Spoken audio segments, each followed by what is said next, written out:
नमस्कार, मी पंजाब डक. आज आहे 16 जुलै 2025.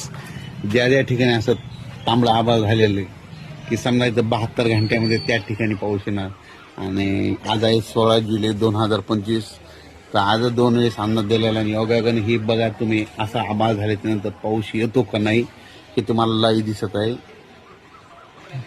ज्या ज्या ठिकाणी हे तांबडा आभाळ काय असतं, तर हे तांबडा आभाळ हे वरून राजाचं बी असतं. मग तुम्ही कोणतं बी पेरल्याच्या नंतर 3 दिवसाला उगवतं. आणि तुम्ही बघू शकता की हे 72 तासात ज्या ज्या ठिकाणी वाटल्यास तुम्ही काय करा, आज ज्या ज्या ठिकाणी असं तांबडा आभाळ झालं ना त्या ठिकाणचा फोटो काढून घ्या. बघा 72 तासात त्या भागात पाऊस येतो का नाही. आणि जिकडं जास्त तांबडं झालं तिकडे जास्त पाऊस येणार हे तुम्हाला आणखीन 3 दिवसातच कळतं. म्हणजे आज 16 तारीख आहे, 17, 18, 19